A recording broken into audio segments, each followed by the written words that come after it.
Hello, Cougar Nation. We are excited to talk about literacy. What does that mean? It means reading.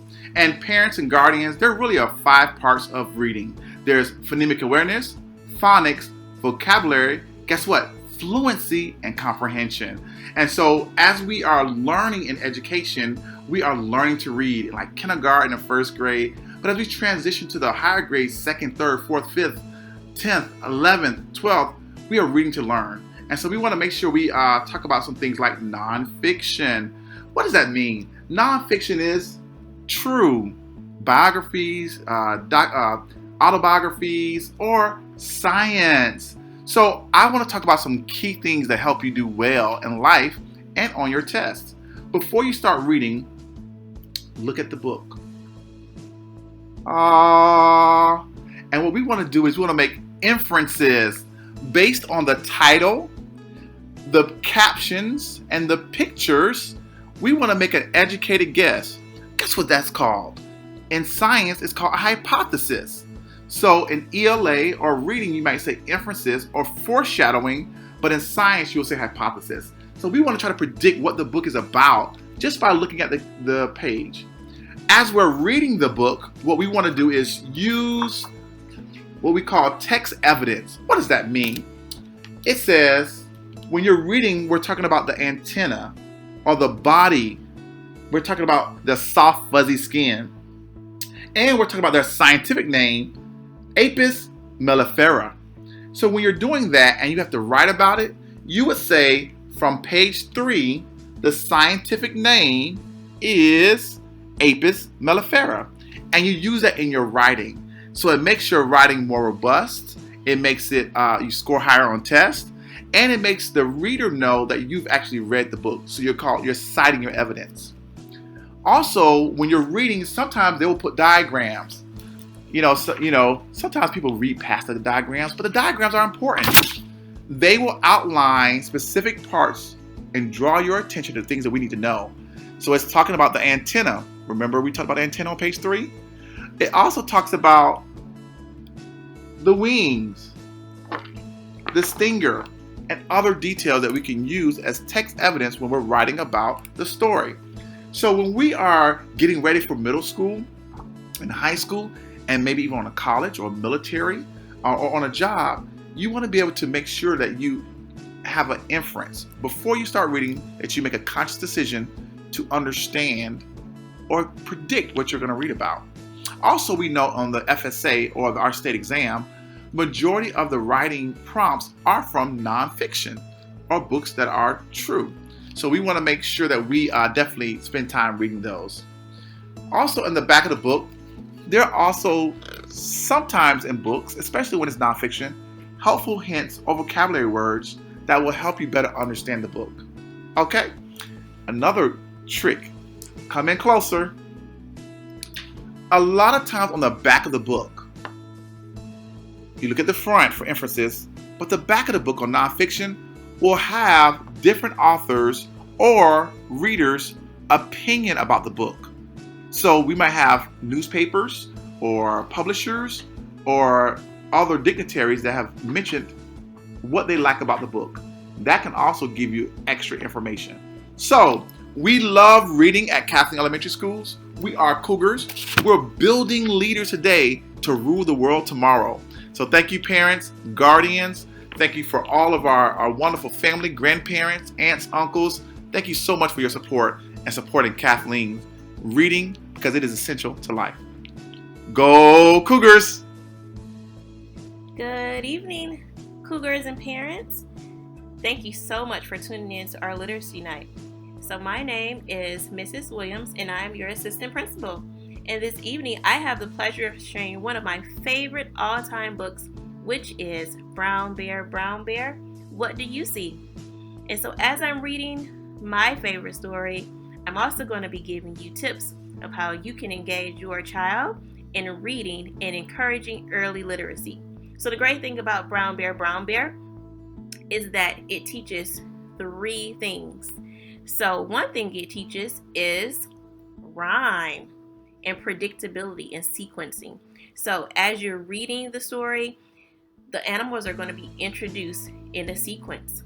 It also teaches colors. So along with the animal, it also teaches the different colors that they may see. And this also teaches sight words. So colors are sight words. Those are words that come up frequently in stories or animals that they can identify. And also it's going to help with sentence structure. So just the repetitive nature. As you're reading it, you can read it again, you can read it 3 times, 4 times, 5 times, but it also is going to give your child confidence that they are actually great readers.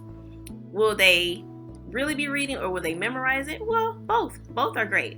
So we just want to make sure our kindergarten students and our first grade students are just being exposed to great books, and it just really builds their confidence that, okay, if I'm spending time reading with my mom, my grandma, my sister, my brother, it just gives them the confidence that eventually after the 5th time they hear it, they'll be able to chime in and read along with you. So let's go ahead and get started with Brown Bear, What Do You See by Bill Martin. Pictures are by Eric Carle. So that is going to be one strategy that I'm going to share with you, parents and guardians, is that when we start a book, we always make sure we're pointing to the title. Because one of the standards they want to learn in kindergarten, 1st and 2nd, is really that we read from right to left in English. And so we also have to identify the author. So that's going to be by Bill Martin Jr. And we're also going to identify who is the illustrator. So pictures are by Eric Carle. So that's one of the things teachers always start with. And then, Brown Bear, what do you see? Well, what do you think the bear is going to see? So you can ask those type of questions before you even start reading the book. So those are called pre-reading questions that you can ask. And then you just start reading the story. So let's go. Let's jump in. Brown Bear, What Do You See? By Bill Martin Jr. Pictures by Eric Carle. Brown Bear, what do you see? I see a red bird looking at me. So what will you see? A red bird. Great. So we turn the page. Red bird, what do you see? I see a yellow duck looking at me. So what should we see next, boys and girls? You're right, a yellow duck. Yellow duck, what do you see? I see a blue horse looking at me. So what should we see next, boys and girls? It also teaches listening skills. Blue horse, what do you see? I see a green frog looking at me. Green frog, what do you see? I see a purple cat looking at me. So boys and girls, how many animals have you heard or seen in the story so far? And we can actually count them by flipping back. It's okay to flip back. So we've seen the blue horse, we've seen the yellow duck, and we've also seen the red bird. And we started with brown bear. So these are questions you can ask during reading to make sure they're comprehending. Let's keep going. Green frog, what do you see? I see a purple cat looking at me. Purple cat, what do you see? I see a white dog looking at me. White dog, what do you see? I see a black sheep looking at me. So another thing that we're also teaching, as you can hear as I'm reading, see and me rhyme.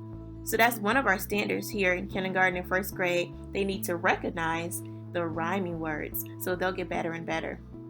So again, Cougars and parents, what should we see next? I see a black sheep looking at me. Black sheep, what do you see? I see a goldfish looking at me. Here we go. Goldfish, what do you see? I see a mother looking at me. Now this is a great thing to stop because this is a goldfish, but it's also yellow. So, how is the goldfish different from the yellow duck? That's a great higher order question you can ask. You can compare them. What part of the fish is yellow? Is all of the duck yellow? Great question to ask. So, who should we be seeing next? All of the characters so far have been animals. So, great question to ask. Where possibly could a mother see a goldfish? Another great question to ask. So as you come up with different questions to ask, there's no right or wrong. We just want to make sure our students are thinking and just enjoying the story. Mother, what do you see? I see beautiful children looking at me. Children, what do you see? And look at there, there's the whole class. What do the children see? So at this time you stop and you ask the students. Your child, the students in the class, what do you think you're gonna see? Are you gonna see all the animals? Will they see, what do you see in the classroom? So let's turn the page and find out.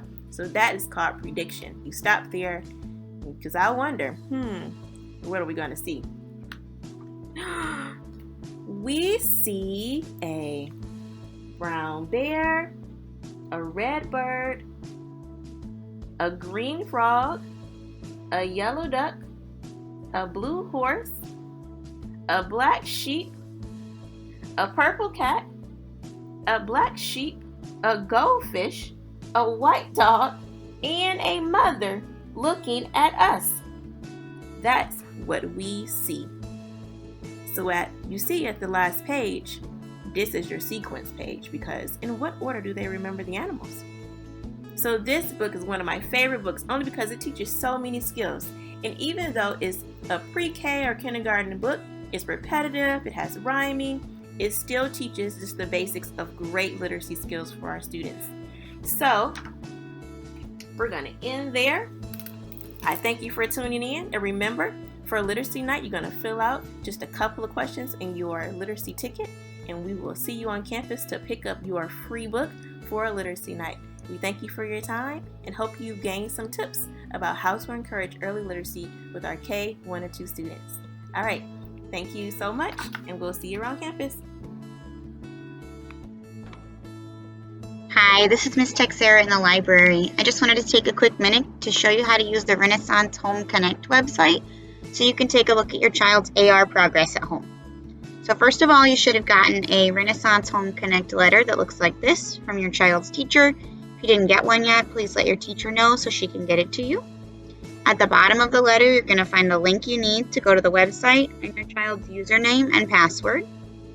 So if you go to that link, it's going to take you to the Renaissance Home Connect website where you're going to put in the username and password from the letter.